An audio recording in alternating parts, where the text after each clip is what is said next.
할렐루야. 또 이렇게 새벽에 뵐 수 있어서 참 감사합니다.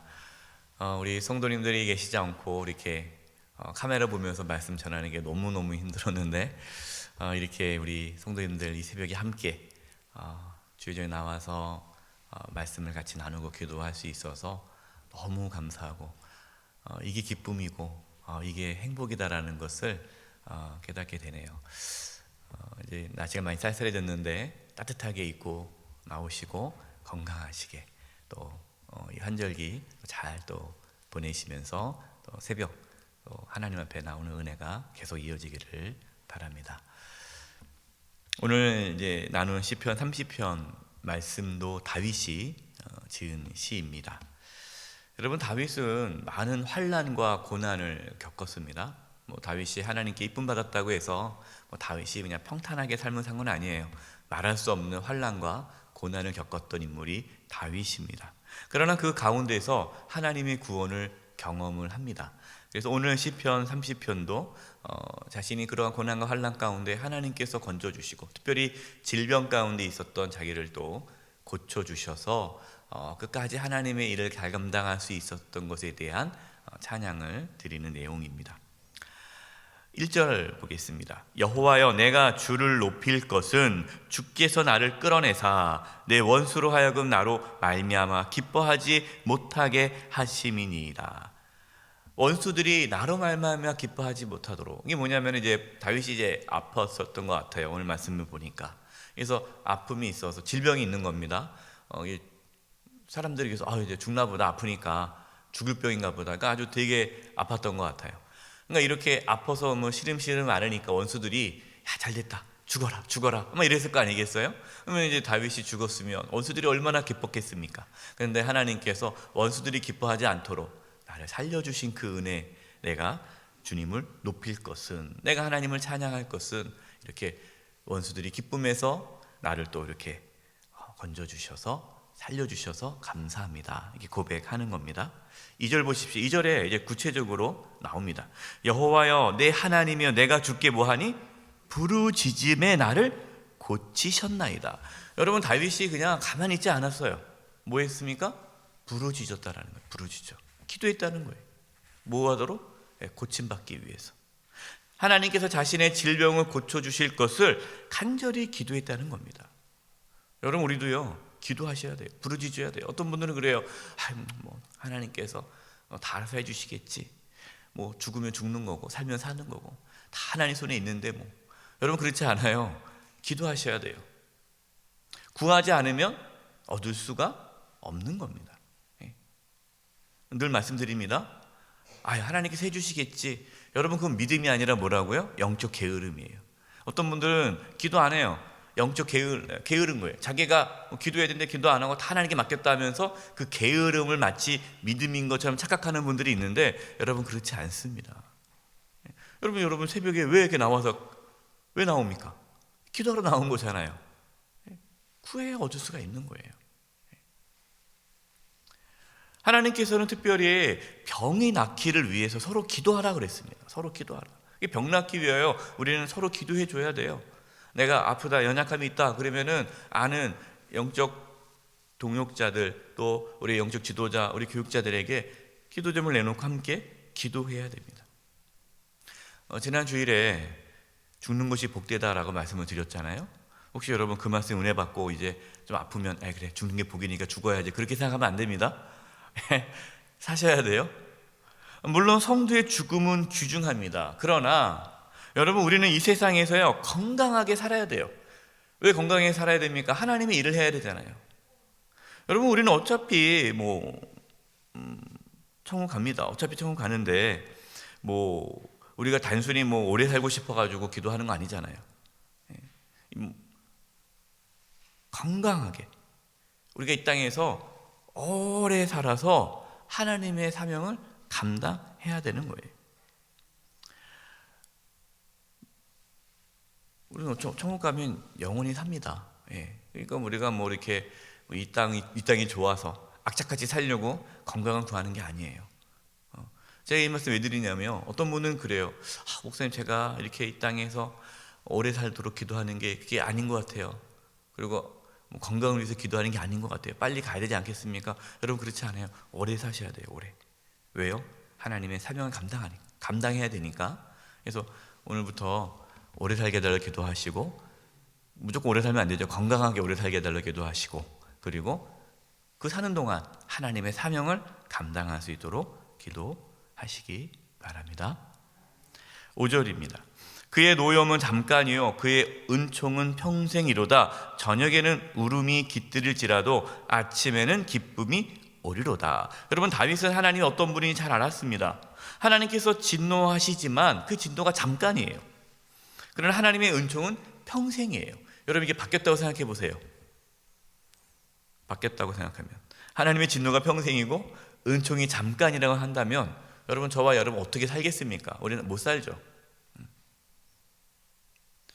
지금 어려움이 있다라고 해서 절망하지 마세요. 저녁에는 울음이 깃들일지라도 아침에는 기쁨이 온다라는 것을 소망하시기 바랍니다. 6절입니다. 내가 형통할 때 말하기를 영원히 흔들리지 아니하리라 하였도다. 이게 뭐냐면요, 내가 형통할 때, 내가 잘 나갈 때, 야, 내가 이게 잘 나가니까 영원하겠구나, 내가 흔들리지 않겠구나 라는 착각에 빠질 수 있다는 거예요. 여러분, 우리가 잘 나갈 때, 우리가 형통할 때, 우리의 자녀들이 잘 될 때 하나님의 은혜의 힘을 잊지 마시기 바랍니다. 선주라면 뭐하라 조심하라고? 넘어질까? 조심하라. 그래서 늘 겸손해야 돼. 그러니까 우리가 영원히 흔들리지 않을 것이라는 교만함에 빠져서는 안 돼요. 뭐 나는 괜찮아, 나는 뭐 괜찮아, 뭐 이렇게 생각하지 마세요. 우리 넘어질 수밖에 없는 연약한 자라는 것을 기억해야 돼요. 그래서 7절 다윗이 이렇게 고백합니다. 저는 오늘 말씀 다 좋지만 저는 7절 말씀이 하나님께서 저에게 큰 은혜를 주셨던 말씀이에요. 7절 같이 한번 읽어보겠습니다. 7절을 시작. 여호와여, 주의 은혜로 나를 산같이 굳게 세우셨더니 주의 얼굴을 가리심에 내가 근심하였나이다. 다윗은 자신이 하나님의 은혜로 산같이 굳게 세워졌다라는 거예요. 여러분, 산 같은 분이 있어요. 산이 흔들리지 않잖아요. 든든하잖아요. 어떤 분들은 뭐 갈대와 같이 막 흔들리는 분들이 있고, 어떤 분들은 산같이 든든해요. 어떤 어려움이 있어도 흔들림이 없어요. 여러분, 우리가 이렇게 산같이 굳게 설 수 있는 것이 하나님의 은혜임을 기억하셔야 돼요. 하나님의 은혜예요. 저는 간절히 기도하고 소망합니다.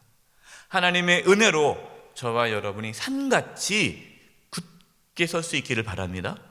이게 은혜예요. 얼마나 큰 축복입니까? 산과 같은 사람, 멋지잖아요. 그런데 주의 얼굴을 가리시며 내가 근심하였나이다. 하나님의 얼굴을 가렸다라는 것은 하나님의 임재가 사라진 거죠. 하나님의 은혜가 더 이상 임하지 않는 거예요. 그럴 때 근심할 수밖에 없다. 그러니까 다윗이 이렇게 산같이 굳게 설 수 있었던 것은 날마다 하나님의 임재 가운데 하나님의 은혜를 경험했기 때문에 내가 산같이 든든히 섰지, 하나님의 은혜가 사라지면, 하나님의 임재를 내가 경험하지 못하면 나는 근심할 수밖에 없습니다라는 겁니다. 여러분들 인정하십니까? 이걸 고백하셔야 돼요. 하나님 앞에. 하나님, 저는 아무것도 아닙니다. 나는 쓰러질 수밖에 없습니다. 하나님께서 오늘도 은혜 주시지 않으면 저는 넘어질 수밖에 없습니다. 내가 산같이 든든히 설 수 있도록 오늘도 은혜를 주시고 하나님 저를 만나 주시옵소서. 이걸 구하셔야 돼요. 주의 얼굴을 늘 구하심으로 우리 마음에 평안함이 가득하기를 소망합니다. 9절입니다. 내가 무덤에 내려갈 때에 나의 피가 무슨 유익이 있으리요? 진토가 어떻게 주를 찬송하며 주의 진리를 선포하리이까? 자, 이제 나와요. 다윗이 왜 살려달라고 하는지, 왜 나를 고쳐달라고 하는지. 다윗은 단순히 내가 무덤에 내려갈 때 나의 피가 무슨 유익이 있으리요? 그러니까 죽기 싫어가지고 하나님께 하소연한 거 아니에요.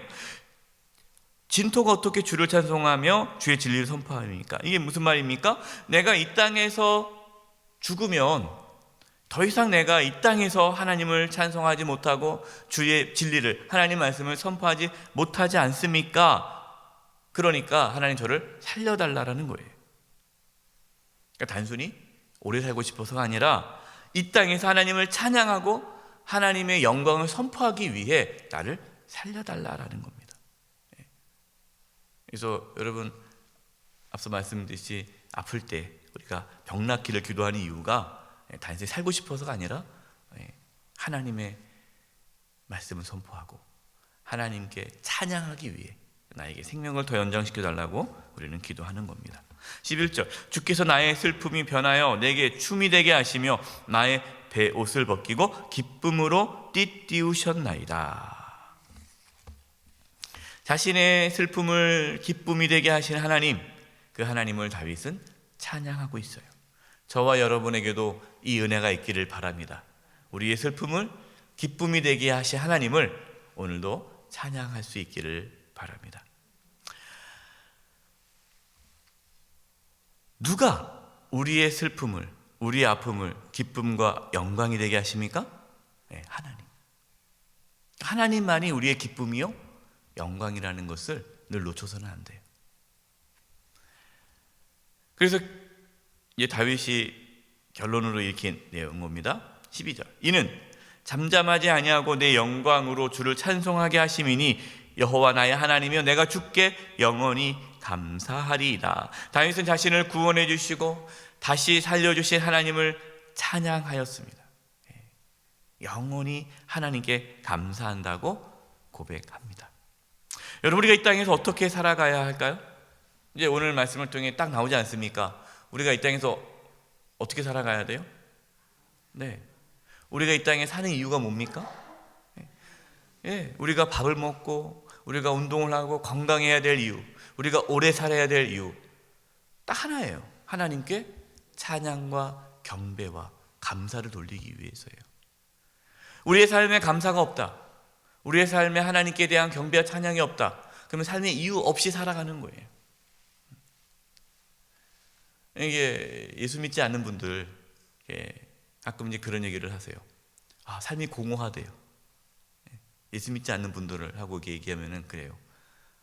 그냥 젊었을 때는 그런 얘기 안 하는데 이제 나이가 이제 중년 넘어서 이제 50대 넘어가면서부터 삶이 공허하대요. 허무하다는 거예요. 그럴 수밖에 없어요. 하나님께 감사하고 찬양하고 경배하지 않은 인생은 그 삶이 공허합니다. 허무합니다. 저와 여러분, 어떠한 상황에 처해 있을지라도 하나님을 찬양하고 하나님께 감사하며 살아갈 수 있는 그 은혜가 있기를 간절히 축원드립니다. 기도하겠습니다. 하나님 아버지, 우리 사랑하는 성도님들 특별히 건강하게 도와주시고 이 땅에서 오래 살아가면서 하나님께 감사하며 하나님의 이름을 높이며 경배하며 찬양하며 하나님을 기쁘게 하는 예배대로 살아갈 수 있도록 도와주시옵소서.